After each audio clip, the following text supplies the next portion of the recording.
Hello students, आज की हमारी वर्कशीट है वर्कशीट नंबर 7 और ये वर्कशीट क्लास 8 की है जो सामाजिक विज्ञान, जिसमें हम लोग सामाजिक और राजनीतिक जीवन को पढ़ रहे हैं।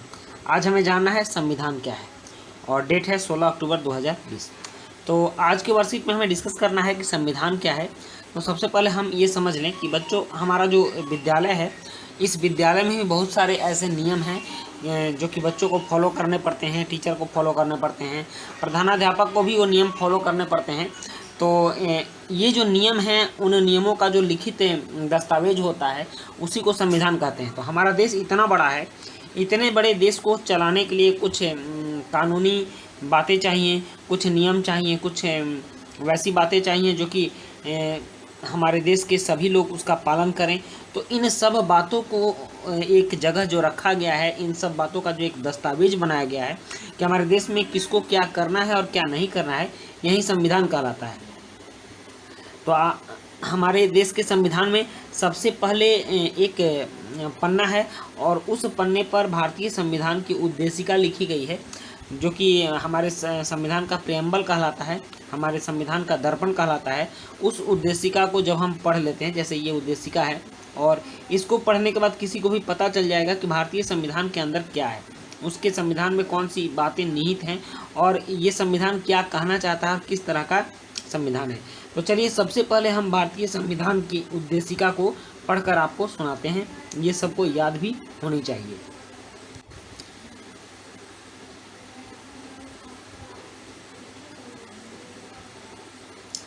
देखिए, ये हमारे संविधान की उद्देशिका है और इस उद्देशिका में कहा जा रहा है कि हम भारत के लोग, कोई एक व्यक्ति नहीं, पूरे भारत के लोग, भारत को एक संपूर्ण प्रभुत्व संपन्न, समाजवादी, पंथ निरपेक्ष, लोकतंत्रात्मक गणराज्य बनाने के लिए तथा उसके समस्त नागरिकों को सामाजिक, आर्थिक और राजनैतिक न्याय, विचार, अभिव्यक्ति, विश्वास, धर्म और उपासना की स्वतंत्रता, प्रतिष्ठा और अवसर की समता प्राप्त कराने के लिए तथा उन सब में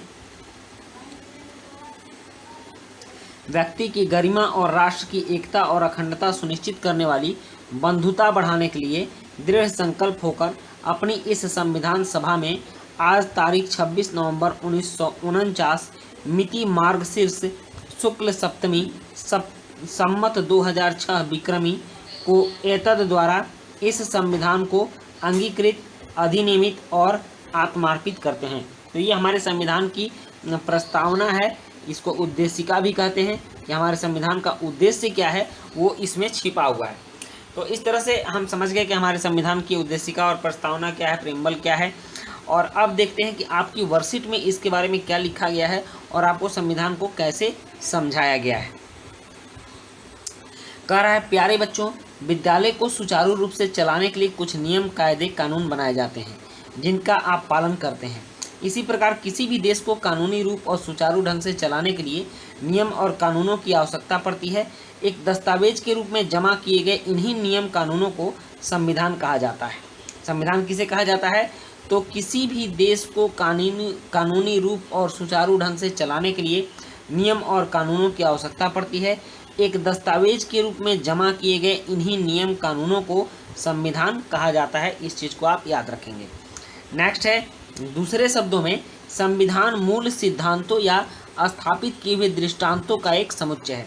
जो हमारा मूल सिद्धांत है, जो हम चाहते हैं कि हमारे देश की सत्ता इस ढंग से चले, ठीक इस रास्ते पर चले, तो उसका समुच्चय है, ठीक, ओके, जिससे किसी राज्य या संगठन को चलाने में सहायता मिलती है।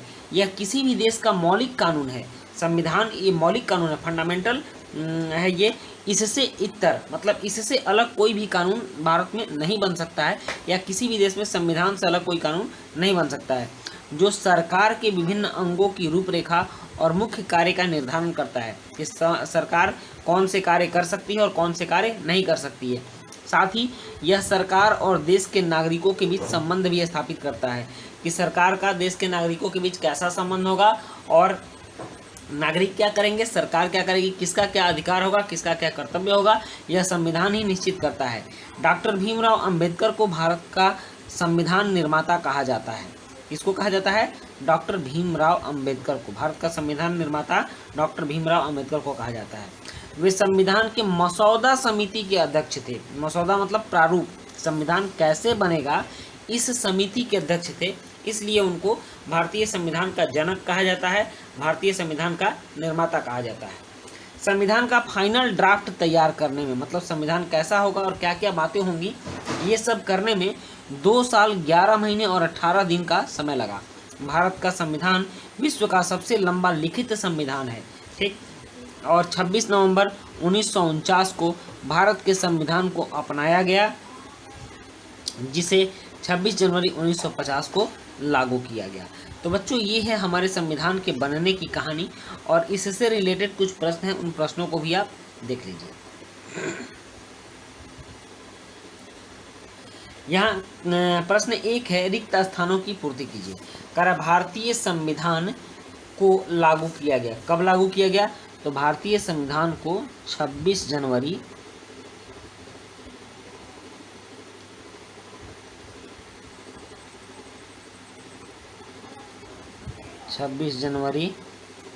1950 को लागू किया गया। कब लागू किया गया? 26 जनवरी 1950 को लागू किया गया। और भारतीय संविधान को अपनाया कब गया? तो 26 नवंबर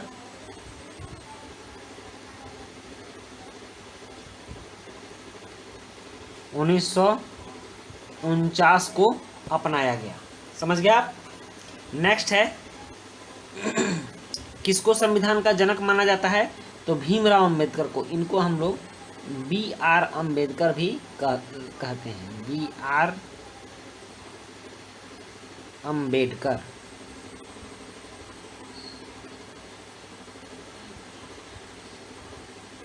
ठीक ना, भीमराव अंबेडकर को संविधान का जनक माना गया। भारतीय संविधान को बनने में कितने समय लगा?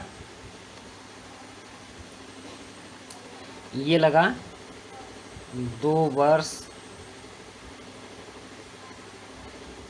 11 माह और 18 दिन। समझ गए?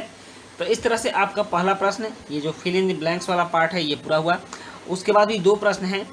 एक है संविधान किसे कहते हैं, और दूसरा है हमें संविधान की आवश्यकता क्यों है। चलिए इन प्रश्नों के उत्तर भी लिखते हैं। उससे पहले आपसे के संदर्भ में कुछ ही व्यवहार बताया गया है कि आप 2 गज अथवा 6 फीट की शारीरिक दूरी का पालन करें, ठीक, किसी से सटे नहीं। चलिए प्रश्नों के उत्तर लिखते हैं। प्रश्न 2 है, संविधान किसे कहते हैं? तो इसका उत्तर है, किसी भी देश को कानूनी रूप और सुचारू ढंग से चलाने के लिए नियम और कानूनों की आवश्यकता पड़ती है। एक दस्तावेज के रूप में जमा किए गए इन्हीं नियम कानूनों को संविधान कहा जाता है। और प्रश्न 3 है, हमें संविधान की आवश्यकता क्यों है? तो इसका उत्तर है, हमें अपने देश को कानूनी रूप और सुचारू ढंग से चलाने के लिए हमें संविधान की आवश्यकता है। तो बच्चों, ये थी आपकी वर्कशीट संविधान क्या है। ये वर्कशीट कंप्लीट हुई और आपने बहुत अच्छे ढंग से इसे देखा, समझा। इसके लिए आपको धन्यवाद। मिलते हैं नेक्स्ट वर्कशीट में।